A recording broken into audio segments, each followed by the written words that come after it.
मैं आपको मेरे पुदीना के बारे में बताऊंगी। आप देख सकते हो कितना सुंदर है और कितना बड़ा हो चुका है। आप सोच रहे हो कि अभी इस मौसम में मैं पुदीना के ग्रोथ के बारे में क्यों बता रही हूँ। बेसिकली ना, ये मेरा लास्ट ईयर का समर का था पुदीना। और बिल्कुल मैं घर चली गई थी तो बिल्कुल ये ड्राई हो गया था। और एक कंटेनर का तो बिल्कुल ही ड्राई हो गया था, और इसका ना एक जो स्ट्रॉन्ग था स्टेम, वो रह गया था।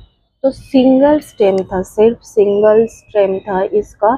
तो उससे ना, एक छोटा सा सिंगल स्टेम था, उससे मैंने ये ग्रो किया है।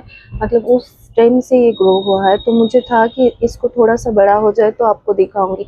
आई थिंक मई जून महीने से इसका, मई महीना, हाँ मई या जून के बाद से इसका जो ग्रोथ है वो आप देख सकते हो। ये एक फूड कंटेनर है और उसमें ही मैं ये ग्रो कर रही थी। और इसका लोकेशन आप देखो, यहाँ पे रखती हूँ। ये मेरा साउथ फेसिंग जो यूटिलिटी एरिया है ना, वो है।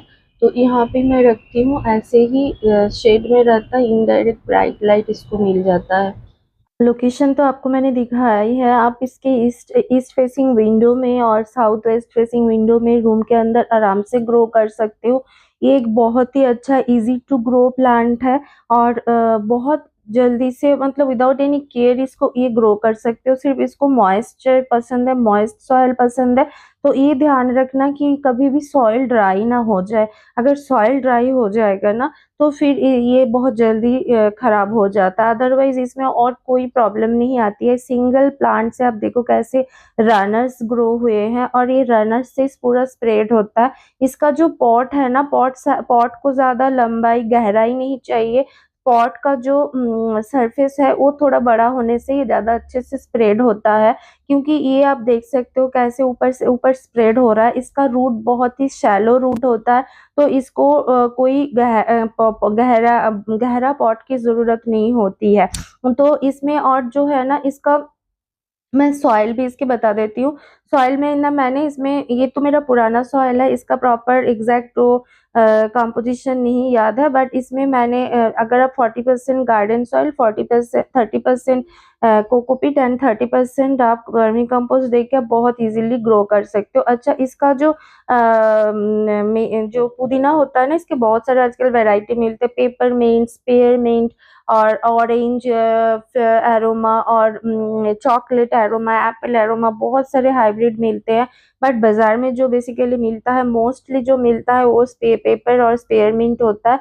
मेरा ये कौन सा वाला मिंट है मुझे एग्जैक्टली समझ नहीं आ रहा। बट इसका जो कैरेक्टर्स मैं देख रही हूँ, फीचर्स जो है, ये एक वाइट लाइक पेपर मिंट है।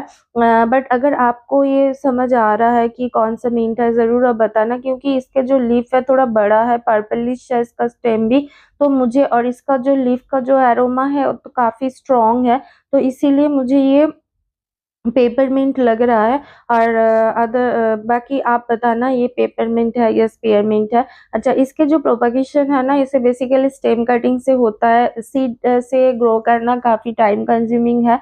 तो एक आप हेल्दी स्टेम ले लेना, 3-4 इंच का एक हेल्दी स्टेम आप कट कर लो। और उसको कट करने के बाद उसके जो लोअर लीव्स है ना, वो सारे रिमूव करके ना, जो नोड्स आते, नोड को आप पानी में डीप कर दो। या आप इसको कोकोपीट में भी ग्रो कर सकते हो। जैसे गर्मियों में बेस्ट है, आप इसको पानी में रखो और 7-10 डेज में इसका जो है रूट निकल जाएगा। और अदरवाइज आप इसको कोकोपीट में भी रख सकते हो। मैं कोकोपीट में भी लगा के आपको दिखा रही हूँ। और जैसे रेनी सीजन में तो ना, आप इसको जैसे मैं डायरेक्टली बाजार से एक हेल्दी स्टेम जो मिलते हैं लेके आती हूँ, उसमें रूट्स भी आ रहता है, रूट्स भी आया रहता है।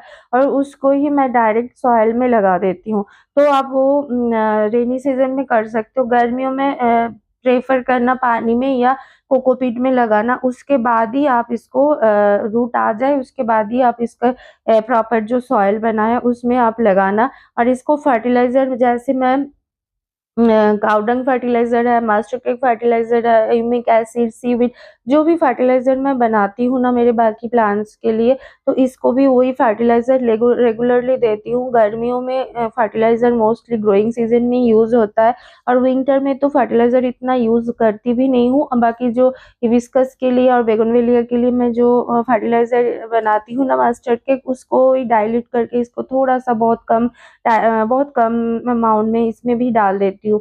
और पुदीना के तो बहुत सारे इम्पोर्टेंस है, जैसे इसमें कुकिंग में, शरबत बनाने में, चटनी में, बहुत सारे डिशेज़ में तो हम ये यूज़ करते ही हैं।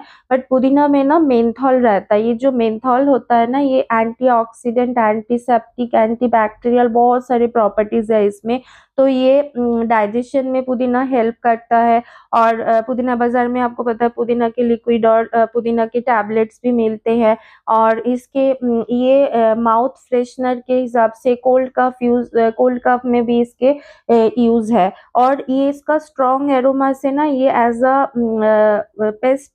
पेस्ट रिपेलेंट भी यूज़ होता है। इसके स्ट्रॉन्ग एरोमा से जैसे सॉफ्ट पेस्ट्स होते हैं, जैसे एफिड हो गया, मिलीबग, ये सारे दूर भाग जाते हैं। तो इसको कंपेनियन प्लांटिंग जब करते हैं ना लोग, तो इसको भी इसमें यूज़ करते हैं। अगर बहुत सारे प्लांट के अंदर ये आप में पुदीना यूज़ करो, पुदीना प्लांट लगा दो, तो ये सारे जो पेस्ट है जल्दी से अटैक नहीं करता है, पेस्ट इन्फेस्टेशन कम होता है।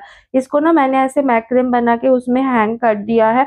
इसमें क्या होता है, एक तो वाटर लॉगिंग नहीं होती, इसको वाटर लॉगिंग पसंद है, मॉइस्ट सॉइल पसंद है, ह्यूमिडिटी भी बहुत पसंद है। गर्मियों में मिस्टिंग कर देना, और मेरा तो यूटिलिटी एरिया में रहता है तो बहुत ईज़िली इसको ह्यूमिडिटी मिल जाता है, या आप पेबल ट्रे यूज़ कर सकते हो। और इसमें तो बाकी इसमें और कोई प्रॉब्लम नहीं है। रेगुलरली मैं इसको ना, इसमें मैं नीम ऑयल स्प्रे करती हूँ और प्रूनिंग करते रहना अगर आप इसको बुशी बनाना चाहो।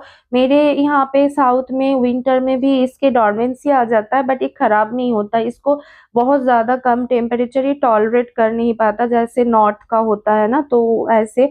अदरवाइज़ यहाँ पे तो थ्रू आउट द ईयर रहता है। Okay, bye, happy